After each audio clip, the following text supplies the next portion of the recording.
Hello, welcome to another Tap My Buttons production. Today we are playing Gears of War 4 on Windows 10 using an R9 280 from Sapphire and an i5 4690K clocked at 4.5 GHz with 8 GB of RAM.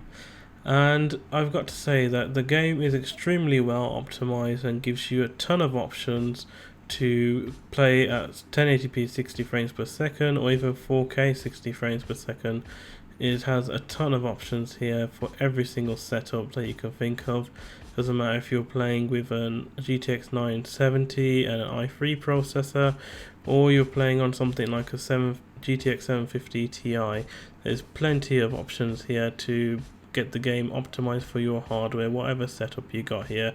And the developers coalition have gone through a lot of trouble to make sure that the PC release is as fine as it can be. And we are actually playing on a mixture of, I would say, high and medium settings.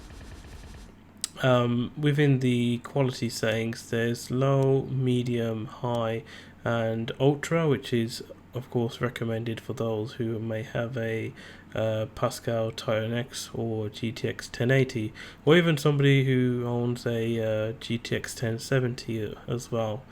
And another interesting option they got here is recommended, which is really good.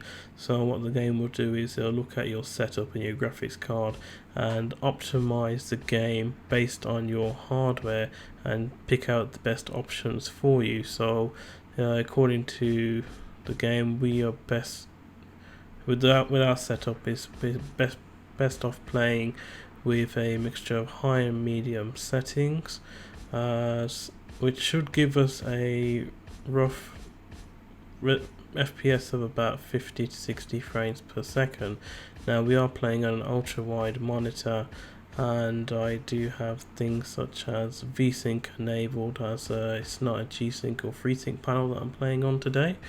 And I've chosen to go with a resolution of 2580 by 1080. I'm not too sure why it's not 2560 by 1080 and why it's 2580, but it is what it is. And of course you could play at 3440 by 1440 if you wanted to as well.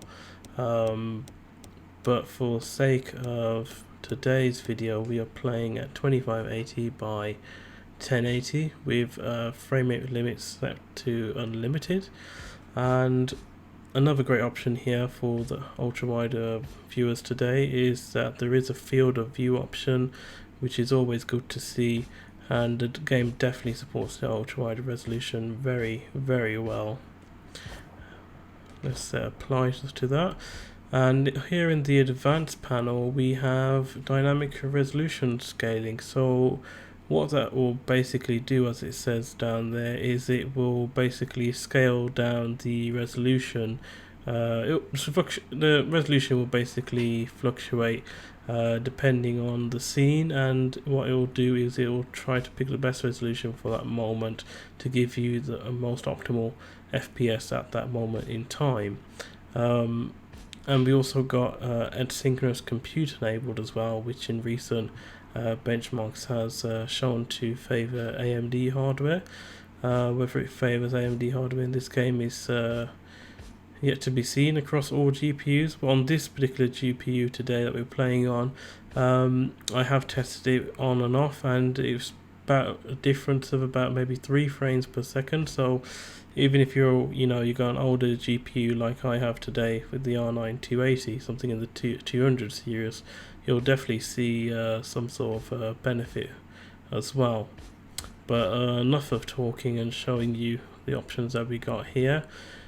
Let's get right into the benchmark.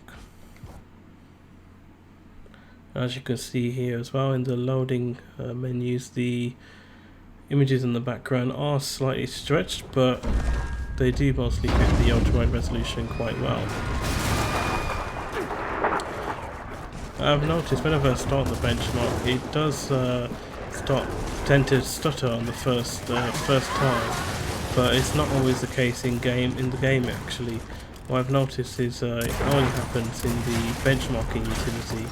As you can see, we're getting an average of 50 frames per second at the very least, and lowest I've probably seen it to dip is to about 45, but it does fluctuate all the way to 60 frames per second as well, and depends on the scene.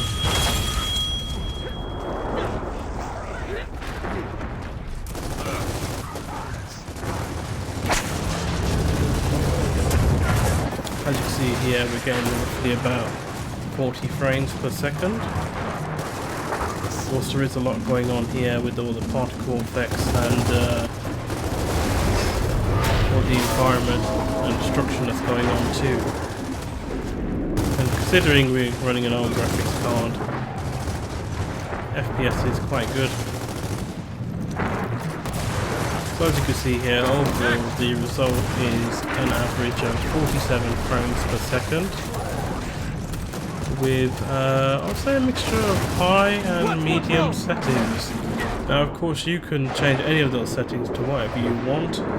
If you prefer to have higher resolution textures and lower particle effects, then that's absolutely possible, and the developers are giving you a ton of options to optimize the game based on your hardware. Of course there's many hardware and GPU setups out there using whatever's out there on the market, and of course there's how many things on the market to pick from. And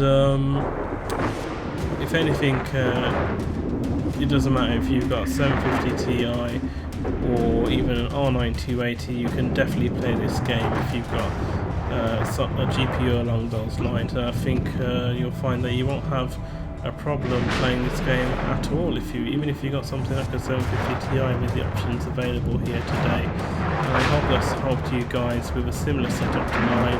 And of course subscribe for more content. I will be benchmarking each scene within the game, as each scene has a different amount of particle effects and vegetation and effects going on in different environments, and that can definitely affect the FPS, and it does tend to fluctuate in the different levels throughout the game. And of course if you like this video, then like the video. If you disliked it, then dislike it. And if you want to throw in down a comment and let me know if you're going to be buying the game or not, then please let me know. And of course if I can help you out in any way or form, I will do as well. And if there's any other game you want me to cover of the Ultrawide resolution, then please do let me know. And thank you for watching today.